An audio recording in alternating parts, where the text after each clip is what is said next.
Good morning, students. We have discussed Raman spectra basics in last lecture.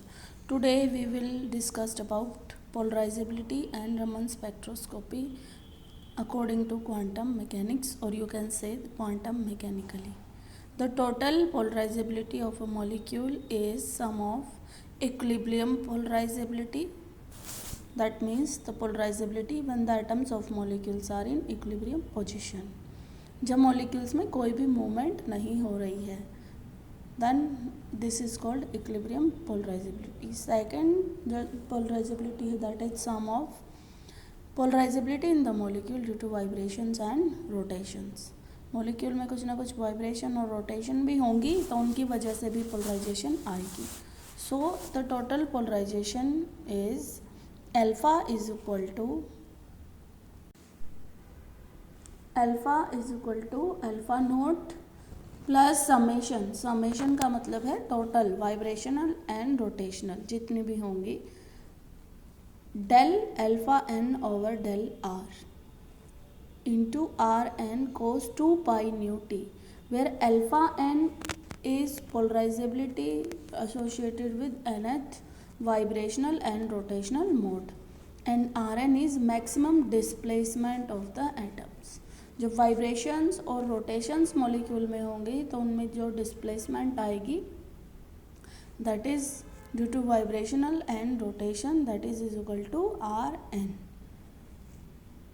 Now for a sinusoidal wave equation, जो total electromagnetic radiation का जो electric vector है यानी electric field strength है, that will be equal to E naught cos 2 pi nu naught 2 t.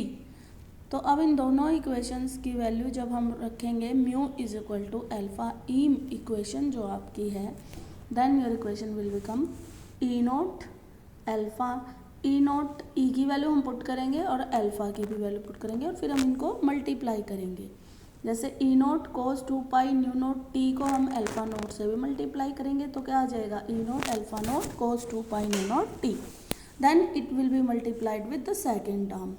तो sigma del ये यूं की यूं रहेगी into cos 2 pi nu naught T, ये आ जाएगा आपका. ठीक है, देन आगे देखिए हमने क्या किया है, ये कोस 2 पाई न्यू एन है और कोस 2 पाई न्यू नॉट है. इसको हम क्या ले सकते हैं, कोस ए कोस बी. तो जनरल फॉर्मूला क्या होता है, cos A cos B is equal to half cos A plus B plus cos A minus B. इस इक्वेशन को हम फिर इस फॉर्म में लिख लेंगे, हाफ ई नोट थाई, ये इसमें मिसिंग है, यहाँ आपको ऐड करना पड़ेगा. जो ऊपर वाली ये इक्वेशन है इसमें सेकेंड पार्ट में इसने ई नोट नहीं लिखा है, ये यहाँ पे मिस्टेक है. ई नोट आएगा क्योंकि पूरी टर्म ये वाली टर्म इसके साथ मल्टीप्लाई हुई है तो ई नोट सेकेंड पार्ट में भी आएगा. तो half E naught summation del sigma del alpha n over del r r n. तो ये कोस ए कोस बी को हमने क्या लिखा है, cos A minus B cos A plus B. हमने इसमें कॉमन ले लिया है कोस 2 पाई टी को, साथ में भी ले सकते हो nu naught minus nu n and nu naught plus nu n. ये आ गई आपकी जनरलाइज्ड इक्वेशन. दिस एक्सप्रेशन, ये जो इक्वेशन है इसमें 3 टर्म्स आई हैं. फर्स्ट टर्म है इसमें सारी की सारी चीज़ें कांस्टेंट हैं and it is called Rayleigh scattering. Equilibrium में है यहाँ पे तो इट गिव्स रेले स्कैटरिंग. ठीक है, कोई चेंजेस नहीं हुए हैं मॉलिक्यूल में एनर्जी उस पे डालने के बाद. जो सेकेंड टर्म है nu naught minus nu n, this will give Stokes lines. और जो थर्ड टर्म है nu naught plus nu n, it will give anti Stokes lines. Clear है.